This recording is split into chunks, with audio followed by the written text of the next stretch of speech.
मिनश्शैतानिर्रजीम बिस्मिल्लाहिर्रहमानिर्रहीम अल्हम्दुलिल्लाहि रब्बिल आलमीन अस्सलातु वस्सलामु अला अशरफिल अंबियाइ वल मुरसलीन व अला अहले बैतिहिल अतियबीनल अतहरीन अल मअसूमीन अम्मा बाद। नाज़रीन इकराम, सलामुन अलैकुम व रहमतुल्लाह। तफसीर कुरान मजीद के मुताल्लिक़ ये हमारा रमज़ान क्लासेस का दूसरा दर्स है और हमने जिस सूरे को आपकी खिदमत में तफसीर के तौर पे पेश किया था वो सूरह लुक़मान है।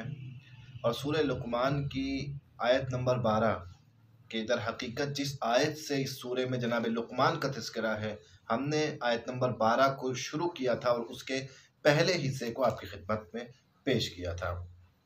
हमारी गुफ्तगू यहाँ तक पहुँची थी कि परवरदिगार आयत नंबर 12 से जनाब लुक़मान का जिक्र कर रहा है और जनाब लुक़मान के लिए फरमा रहा है वलक़द आतैना लुक़मानल हिक्मा, और हमने लुक़मान को हिकमत अता की। हमने पिछले दर्स में बताया था जनाब लुक़मान कौन थे, हिकमत क्या थी, और इसके मुतालिक जो बाकी मालूमात थी पिछले दर्स में हमने आपकी खिदमत पे पेश की। इस आयत का अगला हिस्सा हम आपकी खिदमत पे पेश कर रहे हैं अनिश्कुर लिल्लाह, यानी परवरदिगार आलम ने पहले ये कहा वलक़द आतैना लुक़मानल हिक्मा, और बित्तहक़ीक़ हमने लुक़मान को हिकमत अता की। तो सवाल ये पैदा होता है कि परवरदिगार तूने लुक़मान को हिकमतें क्यों दी, क्या वजह थी कि तूने लुक़मान को हिकमत अता की। तो परवरदिगार आलम इसी के आगे बिला फासला इरशाद फरमा रहा है अनिश्कुर लिल्लाह, ताकि वो अल्लाह का शुक्र अदा करे, ताकि वो परवरदिगार आलम का शुक्रगुजार बंदा बन जाए। इस हिस्से में अनिश्कुर लिल्लाह, इस हिस्से को देखें और फिर इसके बाद आयत के अगले हिस्से को देखें वमन यशकुर फइन्नमा यशकुरु लिनफ्सिह, जो शुक्र करता है परवरदिगार आलम का उसका फ़ायदा खुद उसकी ज़ात को पहुँचता है, यानी शुक्र करने वाले की ज़ात ही को इस शुक्र का फ़ायदा पहुँचता है। वो अपने नफ्स के लिए शुक्र करता है, अपने लिए शुक्र करता है। फ़इन्नल्लाह गनीयुन हमीद, क्यों? क्योंकि बेशक परवरदिगार आलम गनी है, यानी बेनियाज है, उसे किसी के शुक्र की, किसी की नमाज़ों की, किसी की इबादत की ज़रूरत नहीं है अपनी खुदाई के लिए, वो बेनियाज है। हमीद यानी वो ऐसा है कि जिसकी हम्द की जा रही है, जिसका शुक्र किया जा रहा है। आयत मुकम्मल आयत नंबर 12 हमने आपकी खिदमत में तर्जुमा पेश किया। क्या समझ में आता है इससे? जनाब लुक़मान को हिकमतें देने के बाद बिला फासला खुदावंद आलम ने किस मौजू को पेश किया? खुदावंद आलम ने बिला फासला शुक्र के मौजू को पेश किया कि हमने जनाब लुक़मान को नसीहतें दी, जनाब लुक़मान को हिकमतें दी ताकि शुक्र अदा करें। शुक्र का मरहला बड़ा अजीम मरहला है। हमारे सामने 3 सवाल हैं। सबसे पहला सवाल, खुद शुक्र किसे कहते हैं?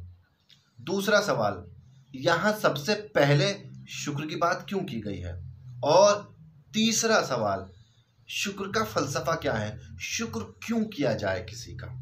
इन 3 सवालों के जवाब हम आपकी खिदमत में इन्हीं कुछ मिनट्स में पेश करेंगे, इसी दर्स में इंशाअल्लाह पेश करेंगे।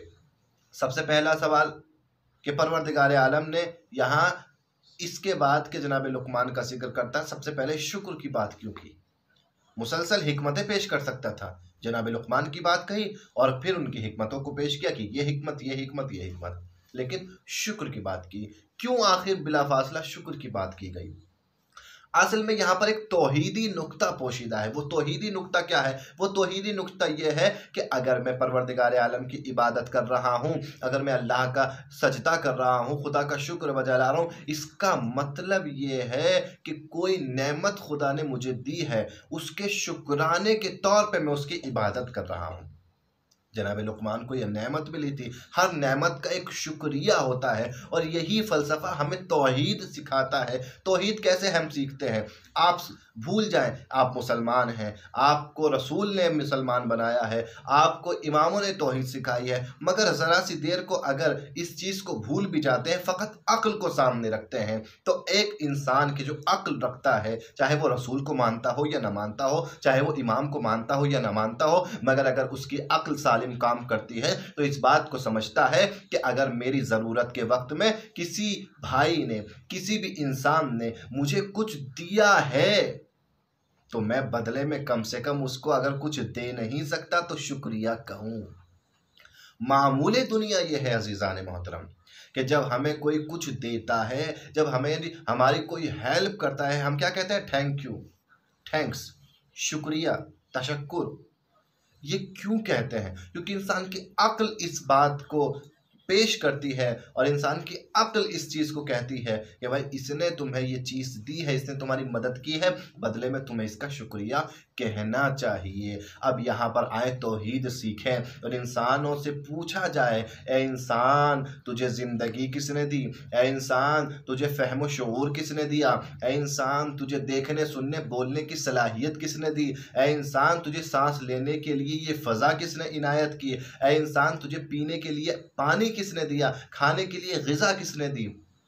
ये तमाम चीज़ें किसने दी हैं? जब एक मामूली इंसान तेरी मदद करता है तो तू बदले में शुक्रिया थैंक्स बोलता है, तो ज़रा तलाश कर उस ज़ात को कि जिसने इतनी नेमतें तुझे दी हैं। क्या कभी उसका शुक्रिया अदा किया? क्या तूने कभी उसको शुक्र किया?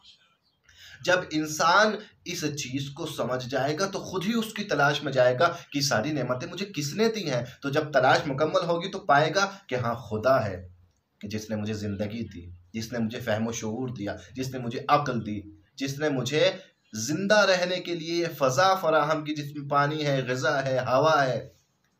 तो फिर उसका शुक्र बजा लाएगा, फिर तौहीद सीखेगा बंदा, मुकम्मल तौहीद परस्त बन जाएगा। लिहाजा सबसे पहले शुक्र का जिक्र इसीलिए किया परवरदिगार आलम ने ताकि तुम तौहीद सीख लो, ताकि तुम मुझे पहचान लो। और अजीज़ों, दूसरा सवाल यह है कि शुक्र कहते किसे हैं आखिर?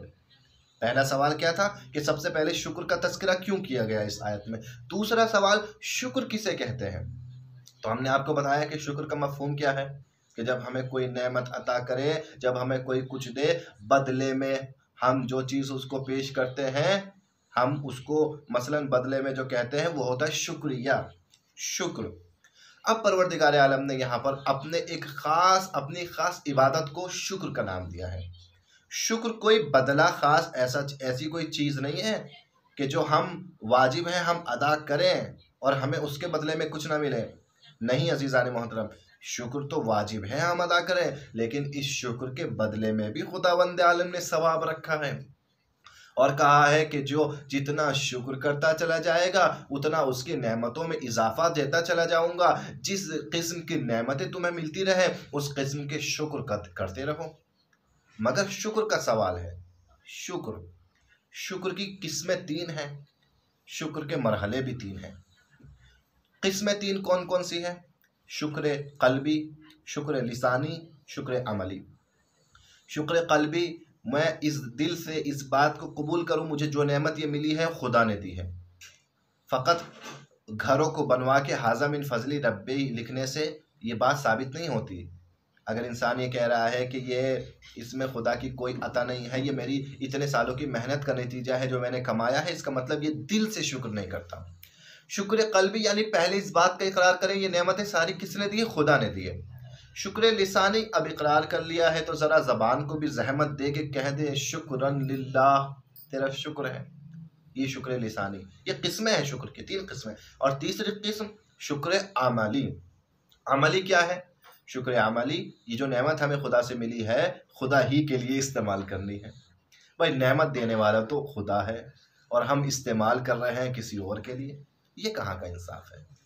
आंखें खुदा ने दी है मगर हम आंखों को इस्तेमाल कर रहे हैं उन कामों में कि जो खुदा को पसंद नहीं है। यहाँ शुक्र अमली नहीं कर पा रहे हैं। शुक्र अमली उसी मकाम पर हो पाएगा जहाँ ये आज़ा वहाँ इस्तेमाल हो कि जहाँ खुदा की रज़ा है, यही शुक्र अमली। तो शुक्र की किस्में 3 हैं, शुक्र के मरहले भी 3 हैं। पहला मरहला कौन सा है शुक्र का? पहला मरहला है शुक्र लफ्ज़ी, दूसरा मरहला शुक्र शक्ली और तीसरा मरहला फिर शुक्र आमली है।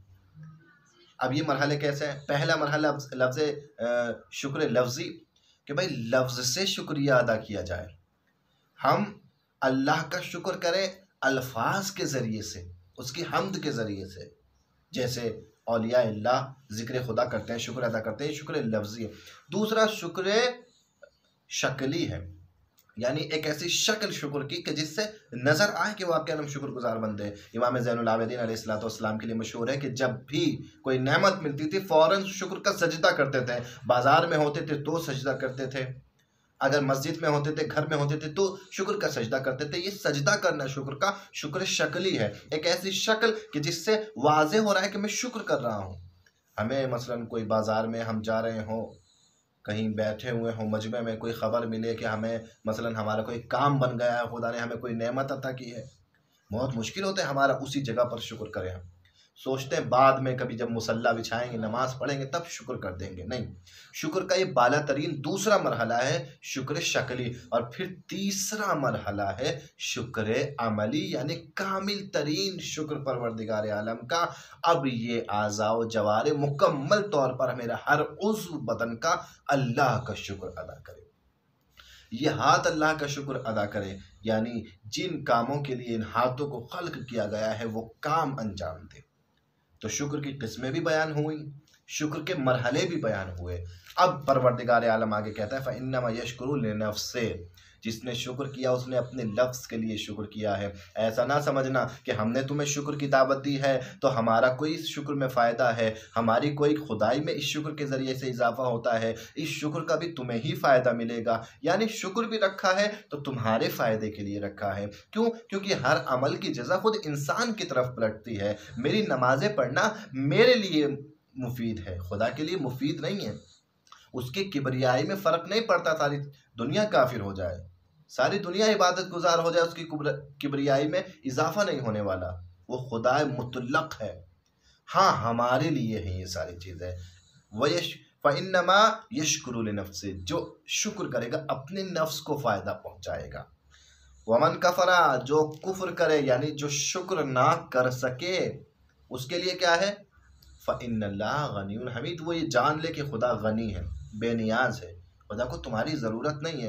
वो और होते हैं बादशाह जिन्हें अपनी तारीफ़ करने वालों की ज़रूरत होती है, और वो तारीफ़ करने वाले चमचे ना हो तो उनकी बादशाहत की फजीलतें बयान नहीं हो पाती। हर दरबार में हर बादशाह अपने कुछ चमचे रखता था, अपने कुछ शागिर्द रखता था जो फ़कत झूठी तारीफ़ें उसकी बयान करते थे ताकि उसकी बादशाहत को चार चांद लग जाए। खुदा की बादशाहत में कोई कमी नहीं है, उसे किसी की ज़रूरत नहीं है कि वो तारीफ़ें करें, कोई तारीफ़ करने वाले तब उसकी खुदाई साबित हो। नहीं, वाकई उसकी खुदाई साबित है। तारीफ करने वाले जो तारीफ कर रहे हैं, शुक्र करने वाले जो शुक्र कर रहे हैं, वो अपनी फजीलत बना रहे हैं। बादशाहों के दरबार में शुक्र करने वाले, बादशाह की तारीफें करने वाले बादशाह की फजीलत बढ़ाते हैं। खुदा के दरबार में शुक्र करने वाले, खुदा की तारीफें करने वाले अपनी फजीलत में इजाफा करते हैं। ये फ़र्क है। इसीलिए का गनी भी है खुदा, हमीद भी है। जो बेनियाज होता है ज़रूरी नहीं कि वो हमीद भी हो, लेकिन खुदा बेनियाज भी है फिर भी हमीद है। किसी की ज़रूरत नहीं है उसको, किसी की तारीफ़ों का वो मोहताज नहीं है, मगर फिर भी हम्द उसी की जा रही है। जहाँ भी देखें उसी खुदा की हम्द की जा रही है।